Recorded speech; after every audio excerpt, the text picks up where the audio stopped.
Bonjour à tous. Nous allons à présent nous demander si le Covid-19 constitue un risque accru pour les familles. Ma réponse est oui, mais je vais à présent tenter de vous démontrer pourquoi. Malgré le confinement imposé pour lutter contre la propagation du coronavirus, tout n'est pas arrêté et les violences intrafamiliales n'ont pas cessé, bien au contraire, car elles se sont intensifiées depuis que les familles sont confinées. Ces violences qui affectent les membres de la famille font depuis de nombreuses années l'objet d'études et de lois. Pour autant, il est difficile d'agir sur le terrain car ces drames se déroulent dans le huis clos des foyers, sans personne à prévenir, sans témoins, etc. Toute la difficulté, c'est effectivement de savoir comment mettre ces textes en œuvre. Il n'est sans doute pas nécessaire de les revoir ou de les compléter face à la situation présente liée au Covid-19. Toutefois, les ravages que fait le confinement dans les familles nécessitent de faire le point sur les actes de violence que le resserrement sur la cellule familiale décuple, en pointant les difficultés particulières que rencontrent les victimes face à cette crise. En effet, depuis que les déplacements sont strictement encadrés, que les écoles sont fermées, que le télétravail est préconisé, les familles doivent rester confinées puisqu'un état d'urgence a été proclamé et qu'il impose à chacun de rester chez soi. Ces violences au sein du couple n'ont a priori rien à voir avec les conflits conjugaux, car il s'agit de rapports de force. Néanmoins, au bout de longues semaines sans sortir, l'issue de ces conflits peut avoir amené les couples à se retrouver aux prises avec la violence. De même, les violences éducatives sont désormais interdites et il s'agit de tout autre chose que des maltraitances à enfants. Néanmoins, les pratiques éducatives de certains parents ont été mises à rude épreuve pendant ce temps d'isolement et quelques familles ont peut-être basculé dans une véritable maltraitance. Des cas de maltraitance à personnes âgées sont aussi à déplorer. Les circonstances ont obligé certaines familles à resserrer les liens pour se confiner sous un même toit, lorsque les aînés ne pouvaient pas subvenir seuls à leurs besoins.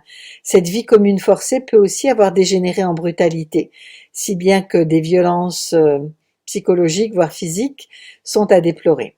C'est ce sombre constat qu'il faut malheureusement faire au terme de plusieurs semaines où les familles ont été quelque peu coupées du monde et livrées à elles-mêmes. Pour autant, cette situation était prévisible et les autorités ont tenté de venir au secours de toutes ces victimes. Un tragique constat pour commencer, le confinement décuple effectivement les agissements violents.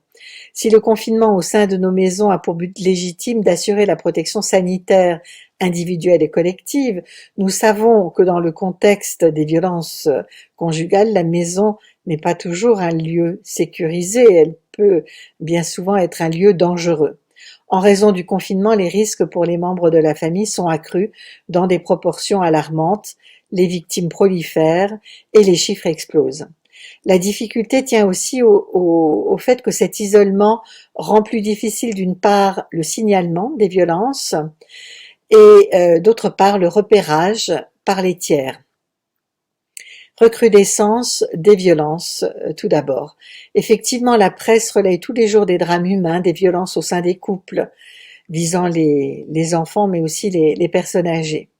On constate qu'un piège se referme sur les personnes violentées, dans la mesure où par la force des choses, elles sont cloîtrées dans leur foyer.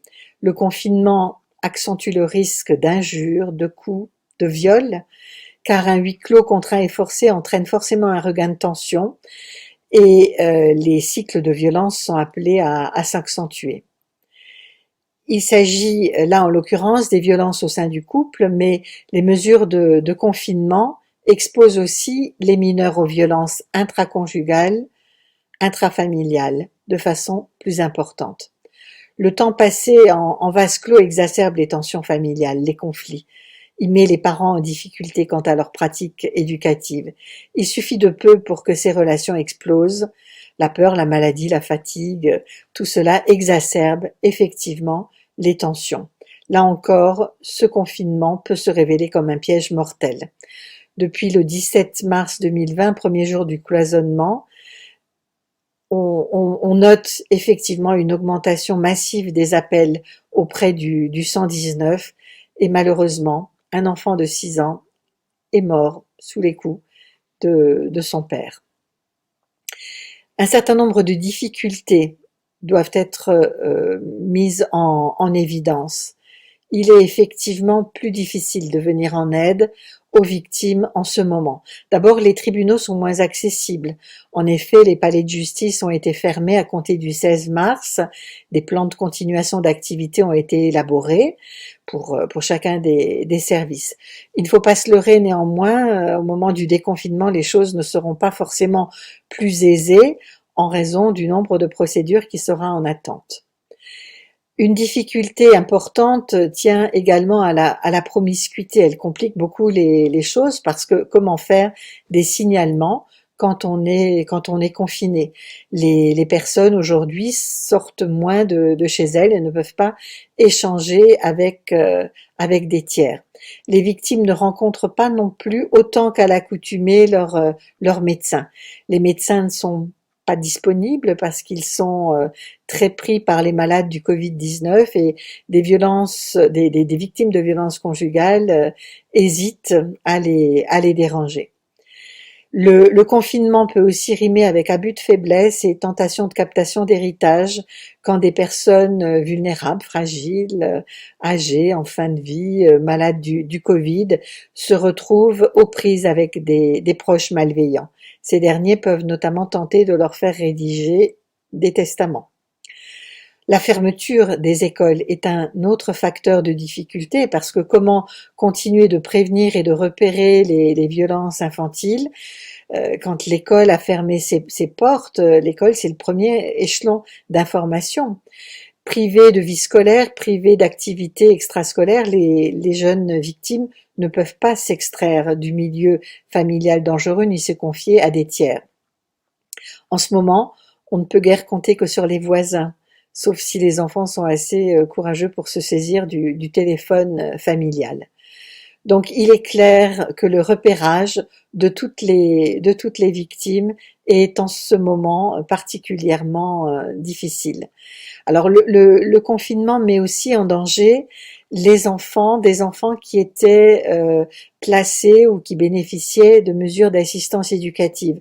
Leur suivi n'est pas actuellement assuré correctement.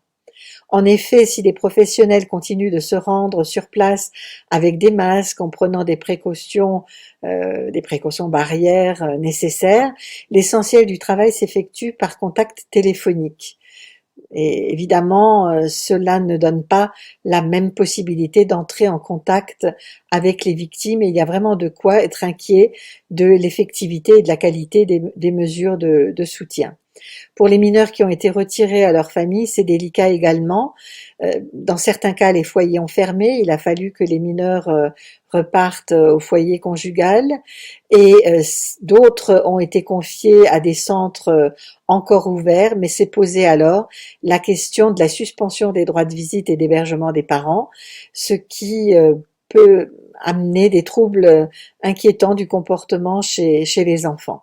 Cette situation est effectivement alarmante.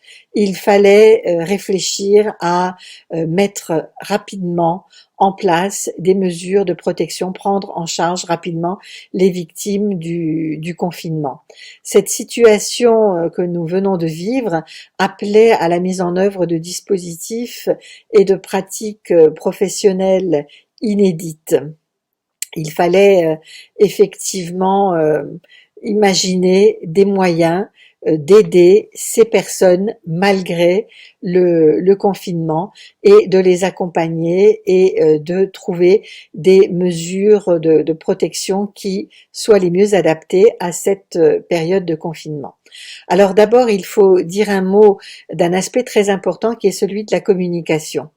Il faut promouvoir les numéros d'urgence qui, malgré la crise, continuent d'être joignables 24 heures sur 24, 7 jours sur 7. Pour les violences conjugales, on peut contacter le 3919 pour une information ou une orientation. Les témoins également peuvent contacter ce numéro. Attention néanmoins, en cas de danger grave et immédiat, Si une intervention des services est nécessaire, il faut alors contacter les services de première urgence. Le 17, le 119 pour les services de police et de gendarmerie, les pompiers le 18 ou le 112 et le SAMU. On a vu aussi des innovations les derniers temps. On a par exemple la possibilité de donner l'alerte sur une plateforme arrêtonslesviolences.gouv.fr. Une application mobile, AppL, est également très intéressante parce qu'elle permet de déclencher en toute discrétion un appel vers des téléphones de proches et aussi vers le 112 et le 114. Le 114 permet également de faire un SMS pour lancer un appel. Le 115, lui, permet d'orienter les victimes vers des centres d'hébergement d'urgence. À cela s'ajoute l'accueil téléphonique qui est mis en place par les associations d'aide aux victimes et également par les centres d'information sur les droits des femmes et des familles qui n'ont pas cessé de remplir leur mission. Du côté des enfants, pour briser l'isolement des enfants, on va aussi utiliser des numéros d'alerte et là bien sûr on a le fameux numéro Enfance en danger, à savoir le 119. Les victimes peuvent le composer, les témoins sont invités à le faire également. C'est sûrement la seule chance de venir au secours des enfants. En tout cas, il faut encourager les victimes à se faire connaître en ces temps de crise, parce que cela permettra de mettre en œuvre le dispositif de protection. En effet, malgré les retombées du confinement sur les services judiciaires, les acteurs de la justice et de l'aide aux victimes restent mobilisés pour traiter prioritairement ces violences. Les actes urgents ont vocation à être maintenus et notamment au pénal, on traite les infractions commises dans la sphère familiale, au civil, on traite les décisions assurant la protection des victimes de violences intrafamiliales. Et notamment, les ordonnances de protection doivent pouvoir être traitées au plus vite pour pouvoir éviter à la victime de rester en contact avec l'auteur des violences. Pendant ce temps particulier, on a essayé d'imaginer des réponses adaptées. Le gouvernement doit adapter les mesures qui existent pour lutter contre ces violences particulières, mais il n'y a pas de solution miracle. Je dirais, pour commencer aussi, qu'il ne faut pas oublier que même s'il faut venir au secours des victimes, il faut veiller à ne pas mettre en péril la santé du personnel judiciaire. Et là, en l'occurrence, les audiences d'ordonnance de protection peuvent se tenir en visioconférence ou par communication téléphonique. Une fois que le signalement a été fait, c'est la sécurisation des victimes qu'il faut assurer. Et là, par exemple, les téléphones grave danger vont être fort appréciés. Ce qui est aussi très apprécié, c'est que les textes autorisent la prolongation des ordonnances de protection. Normalement, elles sont prises pour 6 mois, mais on peut aller au-delà. On s'est également rendu compte qu'il fallait se rapprocher des auteurs de violences, qu'il fallait essayer d'éviter qu'ils